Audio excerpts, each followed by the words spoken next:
मध्यस्थीच्या बाबतीत, युद्धाच्या बाबतीत अमेरिकेची मध्यस्थी काही तुम्हाला आवडलेली नाही किंवा इव्हन काही भारतीयांचं सुद्धा तसंच म्हणणं आहे. मला असं वाटतं की पाकिस्तान हा जो देश आहे आतंकवाद्यांना प्रोत्साहन देणारा देश आहे. अनेक वेळेला आतंकवाद्यांचे हल्ले आपल्या भारतामध्ये झालेले आहेत. त्याला पाकिस्तानचं सरकार पाकिस्तानच्या आर्मी जबाबदार आहे. त्यामुळे माननीय नरेंद्र मोदी यांनी भूमिका घेतलेली आहे की आता कॉम्प्रोमाइज नाही आणि डोनाल्ड ट्रम्प यांच्याबद्दल आम्हाला आदर आहे. ते एका मोठ्या देशाचे अध्यक्ष आहेत. नरेंद्र मोदी साहेबांबरोबर त्यांचे अत्यंत संबंध चांगले आहेत. भारत आणि अमेरिकेमध्ये अत्यंत चांगला संवाद आहे. पण पाकिस्तान आणि भारताच्या या जो सध्याचा प्रॉब्लेम आहे त्याच्यामध्ये भारताची भूमिका ही आहे की पाक व्याप्त काश्मीर आमच्या ताब्यामध्ये मिळालंच पाहिजे. पाक व्याप्त काश्मीर जर पाकिस्तानकडे राहिलं तर पुन्हा अशाच पद्धतीचे आतंकवादी हल्ले होत राहणार आहे. टुरिस्टवरती रेलगावमध्ये हल्ला झाला. त्यामुळं भारताने मागणी केलेली आहे की पाक व्याप्त काश्मीरचा जो आपला जो ताबा आहे तो सोडावा आणि पाक व्याप्त काश्मीर आमच्या ताब्यामध्ये आलंच पाहिजे अशी आमची आग्रही मागणी आहे. मी अनेक वेळेला राज्यसभेमध्ये पूर्वी लोकसभेमध्ये सुद्धा अनेक वेळेला मागणी केलेली होती की पाक व्याप्त काश्मीर आम्हाला त्याने दिलं पाहिजे. जर त्याने दिलं नाही तर पाक व्याप्त काश्मीरसाठी युद्ध केलं पाहिजे आणि पाक व्याप्त काश्मीर आपल्या ताब्यामध्ये घेतला पाहिजे आणि एवढंच नव्हे तर वेळ आली तर पाकिस्तानला ताब्यात घेतलं पाहिजे. ही भूमिका मी अनेक वेळेला मांडलेली आहे. पाकिस्तान आम्ही काही घेऊ इच्छित नाही परंतु पाक व्याप्त काश्मीर आमच्या ताब्यामध्ये दिलंच पाहिजे अशी आमची आग्रही भूमिका आहे. आणि डोनाल्ड ट्रम्प आणि कुणाची जी मध्यस्थी आहे ती आम्हाला यामध्ये नको आहे. डायरेक्ट भारत पाकिस्तान बरोबर चर्चा करायला तयार आहे. जर आतंकवादी ऍक्टिव्हिटी थांबल्या आणि जर पाक व्याप्त काश्मीर आम्हाला सोपवला तर मला वाटतं की युद्धाची आवश्यकता अजिबात नाही. त्यामुळं आमची भूमिका हीच आहे की आम्हाला पाक व्याप्त काश्मीर मिळाला पाहिजे. आतंकवादी ऍक्टिव्हिटीज थांबल्या पाहिजेत आणि इनोसंट लोकांचे बळी घेण्याचा जो प्रयत्न पाकिस्तानचा आहे तो थांबला पाहिजे अशी आमची भूमिका आहे. युद्धविराम योग्य आहे का?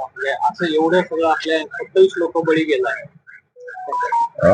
युद्धविराम योग्य आहे. युद्धविराम जे आहे तो युद्धविराम जो आहे तो ती भूमिका जी आहे ती आपण घेतलेली आहे. सध्या तरी पाकिस्तानकडून विनंती करण्यात आली. पाकिस्तानने आपली हार मान्य केली आणि नरेंद्र मोदी जी अत्यंत स्ट्रॉंग नेते आहेत. आमची आर्मी अत्यंत स्ट्रॉंग आहे. आमचं एअरफोर्स अत्यंत स्ट्रॉंग आहे. नेव्ही अत्यंत स्ट्रॉंग आहे. आर्मी अत्यंत स्ट्रॉंग आहे. हे त्यांनी पाहिलेलं आहे आणि त्यांनी आमच्यावर हल्ले करण्याचा प्रयत्न केला पण त्यांचे हल्ले आपण वळून लावलेले आहे आणि आम्ही मात्र पाकिस्तान जे आतंकवादी अड्डे होते ते सर्व उद्ध्वस्त केलेले आहे. त्यामुळं युद्ध जे आहे ते सध्या तरी आपण थांबवलेलं आहे. चर्चेतून काय मार्ग निघत असेल तर अत्यंत चांगली गोष्ट आहे आणि नरेंद्र मोदी यांनी घेतलेली भूमिका योग्य आहे. सध्या तरी युद्धविराम आहे. शरद पवार हे युतीसाठी फायद्याचे ठरू शकतात का? गेल्या काही दिवसापासून चर्चा चालू आहे अजित पवार आणि शरद पवार एकत्र येतात. मला वाटतं की शरद पवार साहेब आणि अजित पवार साहेब एकत्र होते एकत्र आज जे आहेत. फक्त वादाचा मुद्दा एवढाच आहे की इंडी सोबत किंवा महायुती सोबत जायला हरकत नाही अशी अजितदादांची भूमिका होती आणि अजितदादांचं म्हणणं हेच होतं की पवार साहेबांना तुम्हाला शिवसेना चालते बीजेपी का चालत नाही. त्यामुळे जर पवार साहेब जर कदाचित आमच्यासोबत आले असते. मी अनेक वेळेला मागणी केली होती की राजकारणामध्ये असे निर्णय बदलायचे असतात. देशाच्या फायद्यासाठी निर्णय बदलायचे असतात. नरेंद्र मोदी हे विकास पुरुष आहेत. आपण पाहिलेलं आहे 10-11 वर्षामध्ये देशामध्ये डेव्हलपमेंट आणि पवार साहेबांसारखा माणूस जर आमच्यासोबत आला नरेंद्र मोदीच्या खांद्याला होऊन या देशाच्या प्रगतीसाठी शेतकऱ्यांच्या कल्याणासाठी आणि देशाच्या विकासासाठी ते जर आले असतील तर कदाचित शरद पवार साहेब या देशाच्या राष्ट्रपती होऊ शकले असतील. सुरुवातीला ते आमच्यासोबत